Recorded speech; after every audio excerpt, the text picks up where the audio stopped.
కీర్తనల గ్రంథం 74వ అధ్యాయం 1వ వచనం. దేవా, నీవు నిత్యము మమ్మును విడనాడితివేమి? నీవు మేపు గొర్రెల మీద నీ కోపము పొగరాజుచున్నదేమి?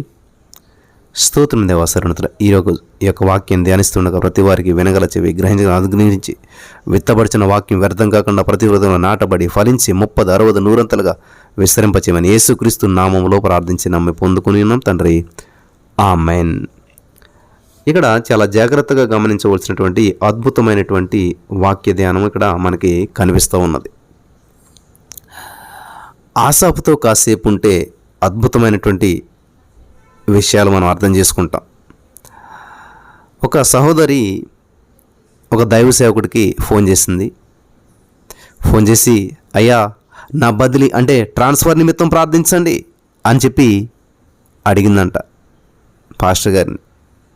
అదేంటమ్మా, ఈ మధ్య కదా నువ్వు ఆ గ్రామానికి వెళ్ళావు, ఇంత తొందరగా ట్రాన్స్ఫర్ అంటావేంటి అని చెప్పి ఆశ్చర్యంగా ప్రశ్నించాడు ఆ సేవకుడు. అప్పుడు ఆ విశ్వాసం అంటూ ఉంది, ఏం చెప్పమంటారండి, నేను ప్రస్తుతం పనిచేస్తున్నటువంటి గ్రామంలో సంఘం అంటే చర్చి లేదు, సహవాసం లేదు, కుటుంబ ప్రార్థనలు లేవు, కుటీర ప్రార్థనలు లేవు, సహవాసం లేదు, బైబిల్ తరగతులు లేవు, కాపరులు లేరు. అసలు క్రైస్తవ పాటలు వెనక ఎన్ని మాసాలు అయ్యిందో చెప్పలేను. పిచ్చి పట్టినట్లు అవుతుందండి, పిచ్చెక్కుతుందండి. దేవుని మాటే వినటానికి అవకాశం లేనటువంటి గ్రామం అండి. కాబట్టి నా ఆధ్యాత్మికమైనటువంటి స్థితి అంతరించిపోతుందేమో అనేటువంటి ఆందోళనతో సతమతం అవుతున్నాను. ఇంకా చెప్పాలంటే అదొక ఎండిన లోయ అని చెప్పి ఆ సహోదరి విశ్వాసి బాధను వ్యక్తం చేసిందంట. ఇలాంటి సమస్య దేవుని ప్రజలైనటువంటి ఇశ్రాయేలు ప్రజలు ఎదుర్కొన్నట్లుగా 74వ కీర్తనలో ఆసాపు గారు రాశాడు. ఆసాపుతో కాసేపు కూర్చుంటే ఆ యొక్క బబులోని చెరలో ఉన్నటువంటి ఇజ్రాయేలు జనాంగం యొక్క దయనీయమైనటువంటి స్థితి ఏంటో మనందరికీ కూడా అర్థమవుతుంది. వాగ్దాన భూమిని విడిచి వారు బబులోని చెరకు వెళ్ళారు. బబులోని చెరలో ఉన్నటువంటి ఇజ్రాయేలీలకు ఏమేమి లేవో, వాగ్దాన దేశమైనటువంటి కనానులో అనుభవించినటువంటి ఆధ్యాత్మికమైన విషయాలు బబులోనులో లేవు. ఆ క్లిష్ట పరిస్థితులన్నిటిని గురించి పిల్లలు గమనించారు. గుర్తు చేసుకొని ఆవేదనతో ఈ 74వ కీర్తన ఆసాపు గారు రచించాడు. బబులోని చెరలో కొన్ని ఆధ్యాత్మికమైన విషయాలు వారికి లేవు. చూద్దాం ఏమేమి లేవు. ఇక్కడ మీరు జాగ్రత్తగా గుర్తుపెట్టుకోవడానికి ఒక 5 విషయాలు మనం ధ్యానం చేసుకుంటూ ముందుకు వెళ్దాం. కాబట్టి ప్రతి వారు కూడా ఈ యొక్క విషయాలను మనసులో ఉంచుకోవాలని చెప్పి ప్రభు పేరట మనం చేస్తూ ఉన్నాను. ఒక పెన్ను పుస్తకం పెట్టి రాసుకుంటే మంచిది. విని విడిచిపెట్టేయటం కాకుండా విన్నటువంటి వాక్యాన్ని గుర్తుపెట్టుకోవడానికి అద్భుతమైనటువంటి అవకాశం ఇది. ఇక్కడ వాళ్ళకి ఏమి లేవు, ఆధ్యాత్మికమైన విషయాలు వారికి లేవంట. బబులోని చెరలో ఉన్నారు కదా, కొన్ని ఆధ్యాత్మికమైన విషయాలు వారికి లేవంట. ఏంటంటే నెంబర్ 1 గమనించాలి, ప్రత్యక్ష గుడారము లేదు, నో శాంక్చురీ. ఇక్కడ కీర్తన 74:4లో నీ ప్రత్యక్షపు గుడారంలో నీ విరోధులు ఆర్భటించుచున్నారు. ఇక్కడ ప్రత్యక్ష గుడారం అంటే శాంక్చురీ, అంటే ఆలయ నిర్మాణం గురించి కీర్తనకారుడు రాస్తున్నాడు. భవన నిర్మాణము, 4 గోడల గల స్థలము అని దీని భావం. ప్రత్యక్ష గుడారాన్ని శత్రులు కాల్చివేశారు, 7వ వచనం. దాన్ని నేలమట్టం చేశారు, 8వ వచనం. దేవాలయ స్థానంలో శత్రువులు జెండాలను విజయ సూచకంగా పైకెత్తారు. గొడ్డళ్లను, సుత్తెలను చేత పట్టుకుని ఆ కొయ్యపై చెక్కబడిందంతా కూడా ఎడాపెడా విరగ్గొట్టారు. ఆలయాన్ని సమూల నాశనం చేశారు.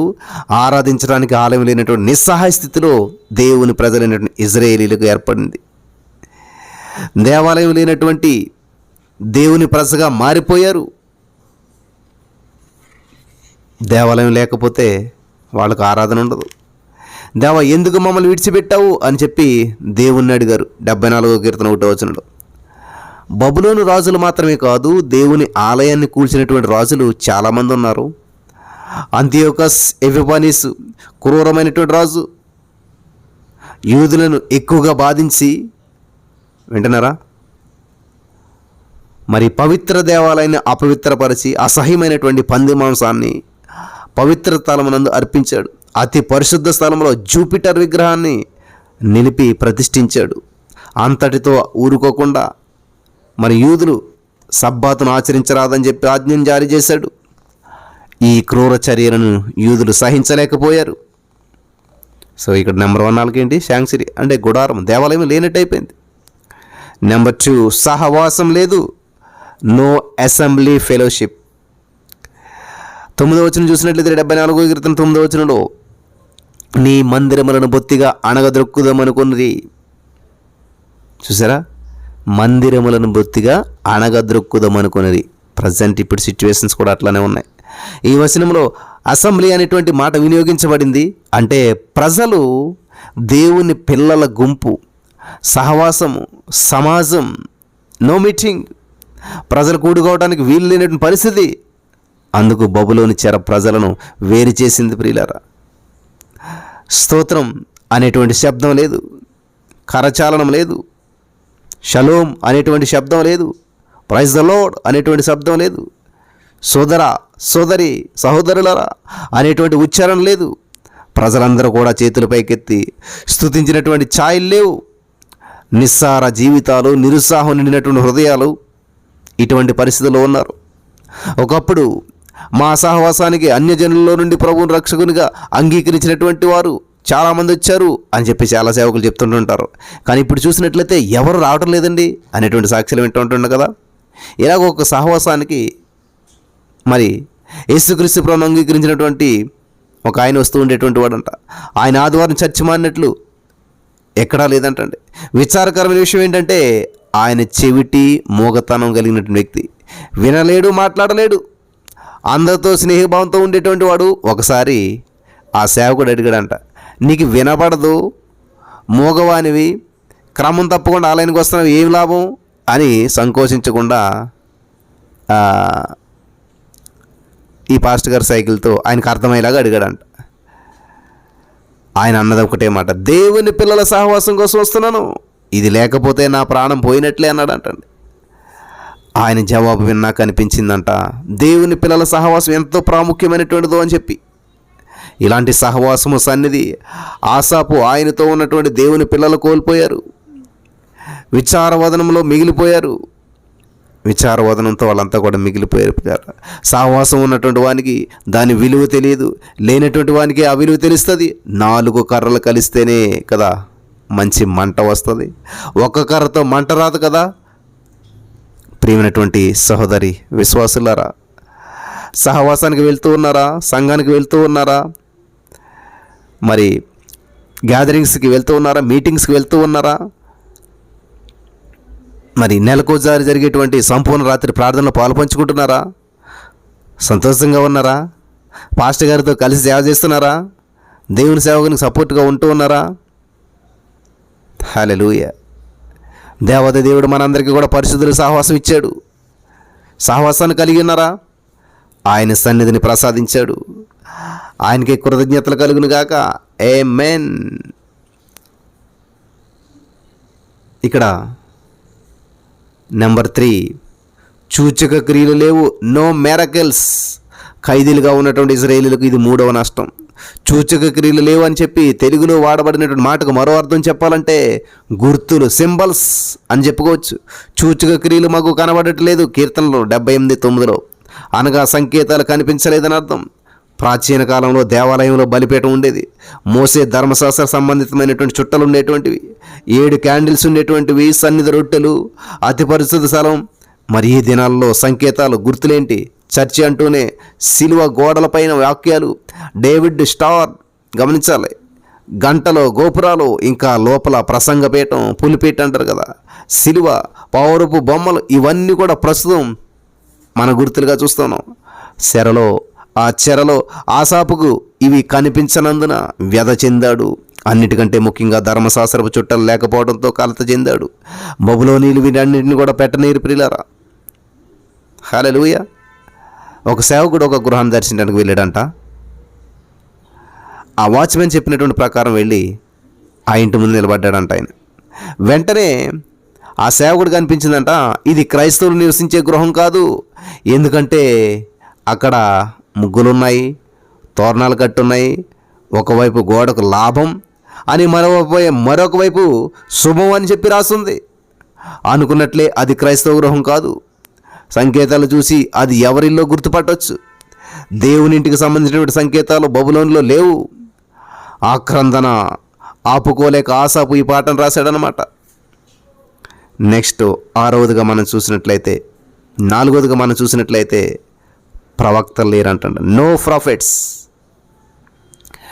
ప్రవక్తలు లేకపోతే కీర్తన 78:9 చదవండి. ఇంతకు పూర్వం చెరకు వెళ్ళినప్పుడు ఇర్మియా, ఎజ్కేల్ లాంటి ప్రవక్తలు వారితో ఉన్నారు. కానీ ఆసాపు కాలంలో బహుశా వారు లేరని ఆసాపు చెప్తున్నమాట. ఎవరు లేరు? ప్రవక్తలు లేరని. ప్రవక్తలు లేరు అంటే దేవుని వాక్యం ప్రవచనం లేదని చెప్పి అర్థం అనమాట. మనుషుల మాటలు దేవునితో, దేవుని మాటలు మనుషులతో చెప్పేవారే ప్రవక్తలు. అలా దేవుని యొక్క వాక్యాన్ని ప్రబోధించడానికి ప్రవక్తలు, అలా దేవుని యొక్క వాక్యం ప్రబోధించడానికి. మరి ప్రవక్తలు లేనటువంటి సమయంలో వాక్యం లేదు. వాక్యం వినిపించినటువంటి కాలం అది. భయంకరమైనటువంటి కాలం, భయంకర మరి వాక్య క్షామకాలం. క్షేమం వేరు, క్షామం వేరు. వాక్యానికే క్షామం వచ్చింది, కరువు వచ్చింది. బైబిల్ గ్రంథంలో చాలా కరువులు ఉన్నాయన్నటువంటి విషయం మనకు తెలుసు. అందులో వాక్య కరువు భయంకరమైనటువంటిది అనమాట. అలాంటి క్షామము, క్షేమం అంటే మంచిది, క్షామం అంటే కరువు. అలాంటి క్షామం రాకూడదు. అలాంటి కాలం పంపొద్దు దేవా అని చెప్పి దేవుని ప్రార్థిద్దాం మనమంతా కూడాను. ఆమోసు ప్రవక్త కాపర్ల సువార్థికులు లేనటువంటి కాలం గురించి ప్రవచించాడు. రాబో దినముల యందు మరి దేశంలో నేను క్షామం అంటే కరువు పుట్టింతును. అది అన్నపానం లేకపోవుట చేత కలుగు క్షేమం కాక, యెహోవా మాటను వినకపోవుట వలన కలుగు క్షేమముగా ఉండును. ఏంటంటే దేవుని మాట వినకపోవడం వల్ల వచ్చినటువంటి క్షేమం అంటండి. ఆమోస్ 8:11. వీరికి ఆలయం లేదు, సహవాసం లేదు, సూచనలు లేవు, మరియు దేవుని యొక్క వాక్కులు లేవు. గొప్ప సంక్షోభం ఏర్పడింది, సందిగ్ధ పరిస్థితి నెలకొంది. ఎంతకాలం ఇలా ఉంటుందో తెలియజేయటకు ఒక ప్రవక్త కూడా లేడు అని చెప్పి ఆసాపు గారు వేదన పడ్డాడు. ప్రవక్తలుంటే ఆశీర్వదించేవారు కదా, ఏ విధమైన ఆశీర్వాదం కూడా లేకుండా అయిపోయింది. చివరిగా 5వ విషయాన్ని మనం చూసుకుని ముగిందాం. పాటలు లేవు, నో సాంగ్స్. బబులోను నదుల యొద్ద కూర్చుండి ఉన్నప్పుడు మనం సియోనును జ్ఞాపకం చేసుకుని ఏడ్చుచుంటిమే. వాటి మధ్యనున్నటువంటి నిరవంజ చెట్లకు మన సితారాలు తగిలించితిమి. అచ్చట మనల్ని చెరగొన్నవారు ఒక కీర్తన పాడుడనిరి. మనల్ని బాధించువారు సియోను కీర్తనలో ఒకదానిని మాకు వినిపించడని చెప్పి మనల్ని ఉల్లాసం కోరిరి. అన్యుల దేశంలో యెహోవా కీర్తనలు మనం ఎట్లు పాడుదాము? కీర్తన 137, 1-4 వచనాలు. బబులోను నదులు, టైగ్రీస్, యూఫ్రటీస్, ఈ నదుల దగ్గర ఇజ్రాయేల్ కూర్చున్నారు. బబులోనులో దేవుని పాఠాలు మాత్రమే కాదు, దేవుని పాటల సహితం వారికి దూరమయ్యాయి. ఒక పాట ఆలపించమని చెప్పి శత్రువులు అడిగారు. ఇజ్రాయేలు పాడలేకపోయారు. కారణం, వారి హృదయాలలో సంతోషం లేదు. క్రైస్తవ విశ్వాసుల పాటలు ప్రియులరా, అందరూ కూడా పాటల ప్రియులు అనమాట. పాటలంటే చెవి కొసిగినటువంటి స్వభావం వారందరిది కూడా. క్రైస్తవ విశ్వాసులు చర్చిల్లో జరిగేటువంటి ఆరాధనలో కానివ్వండి, బహిరంగ స్థలాల్లో, సువార్త సభల్లో కానివ్వండి, పాటలు పాడకుండా సభలో సమావేశాలు ముగించరు. ప్రతి చోట పాటలు పాడతారు. పాటలు లేనటువంటి ఆరాధనలు మనం ఊహించలేం. క్రైస్తవ మతం అంటే పాటలు పాడేటువంటి మతమా అన్నాడంట వెనకటికి ఎవరో ఒక పెద్ద ఆయన. అవును, పాటలు పాడే మతం క్రైస్తవ మతం, అందులో సందేహం లేదు. ఆసాపు మరి వాగ్గేయకారుడు, మంచి సంగీత దర్శకుడు, సంగీత ప్రియుడు కూడాను. అలాంటి ఆసాపు శ్రావ్యమైనటువంటి స్వరం మోగబోయింది. తత్ఫలితమే ఇజ్రాయేలీలు సితారాల నిరవంజ చెట్లకు తగిలించారు. శృతి కలిగినటువంటి వాయిద్యాలు శృతి లేనివిగా మారిపోయాయి. దేవుని ప్రజల ఆనందం పూర్తిగా ఎగిరిపోయింది. వారిని బాధించేవారు వారిని హేళన చేస్తూ ఉన్నారు. వారి గుండెలు బద్దలైపోతూ ఉండగా పాట పాడమని అడుగుతున్నారు. ఈ విషయం వారికి మరి అర్థమైన ప్రియులారా, ఈ విషయం వారి యొక్క దుఃఖాన్ని మరింత పెంచింది. అవహేళనతో అడిగారు, మీరు మీ దేవుడు, మీ భక్తి పాటలు ఏమయ్యాయి అని చెప్పి ఎగతాళి ఇందులో కనిపిస్తూ ఉంది. సరే, బబులోని వారికి 5 నష్టాలు కలిగాయని చెప్పి మనం నేర్చుకున్నాం. మరి తర్వాత ఏం జరిగింది తెలుసుకుందాం. 4 పాఠాలు వాళ్ళు నేర్చుకున్నారు. హల్లెలూయా. నష్టం జరిగిన తర్వాత ఖచ్చితంగా పాఠాలు నేర్చుకోవాలి. వాళ్ళు 4 పాఠాలు నేర్చుకున్నారు. నెంబర్ 1, ఇజ్రాయేలీలు పాఠం నేర్చుకున్నారు. బుద్ధి వచ్చింది, పశ్చాత్తాపడ్డారు, మనసు మార్చుకుని హృదయాన్ని యెహోవా వైపు త్రిప్పుకొన్నారు. ఇప్పుడు ఏమంటున్నారో మనం చూద్దాం. నెంబర్ 1, ఇది మొదటి పాఠం. నీ గొర్రెలం, నీవు మేపు గొర్రెలం. కీర్తన 74:1. అయ్యా, మేము నీ గొర్రెలమయ్యా, నీవు మా మంచి కాపరివి, ఎంతకాలం మమ్మల్ని విడిచిపెడతావు అంటున్నారు. చూసారా? ఇప్పుడు పాఠం నేర్చుకున్నారు కాబట్టి రెండో పాఠం ఏంటంటే నీ స్వాస్థ్యం, నీ స్వాస్థ్య గోత్రములు.